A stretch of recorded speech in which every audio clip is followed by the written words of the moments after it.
ఆరుగురు ఉండి ఆడడం వేరు, ఒకడే ఉండి ఆడడం వేరు నేను కదా. 2-3 పాస్లు వేసుకుని ఆడటం వేరు, ఎనర్జీ కూడా కావాలి కదా మనకి ఆడాలంటే. రైట్.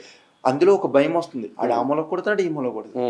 సరే ఇది కాదు, స్టార్టింగ్లో నీకు అన్నం కోసం ఎప్పుడైతే ఆడావో ఇదే అనుకుని ఆడుకోలేని నా మనసులో నేను అనుకుని ఇంకా అలా ఊపిరి పీల్చుకొని దూకానన్న బాల్ కోసం అటు ఇటు ఇటు. ఒక బాల్కి అయితే ఈ కింద పెచ్చి కింద తోలు నేలకు ఉండిపోయింది డైరెక్ట్.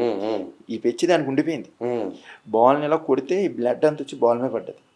ఈ మోకలకున్న పెచ్చి సేమ్ కింద ఉండిపోయింది. ఈ సైడ్ ఇది ఉంటుంది కదన్నా, ఈ సైడ్ చాలా గట్టిగా తగిలి నరం పచ్చగా అయిపోయింది అనమాట. పోటాపోటీ మ్యాచ్ జరుగుతుంది. కొడితే 25,000 ఒప్పు తీరుతుంది, కొట్టకపోతే భోజనం ఉండదు. ఇంటికి వెళ్ళినా ఆడు మళ్ళీ ఇంటికి వచ్చి రచ్చ చేస్తాడు. ఏం చెప్పారు నువ్వు, ఇచ్చేస్తానన్నావు, మాట అనడం కాదు, సిరత్తర మాటలు. చాలా అంటే నా ఆ టైంలో ఏదైతే కొట్టేసావు మ్యాచ్ కొట్టాను. బయటకు వస్తే నా కష్టం చూసి 2వ మ్యాచ్ అలా ఆడనన్నారన్న. రాజన్న మిగతా ఆడం, మేము ఆడం, ఇంకా నువ్వు అడే కష్టాలు నేను చూడలేకపోతున్నావు అనే ఫీలింగ్ అనమాట. దానిలో ఆల్రెడీ ఒక అబ్బాయి కూడా అదే అన్నాడు, వద్దన్నా ఇంకా ఆగిపోతాం అన్న. నేను కూడా సరే అన్న.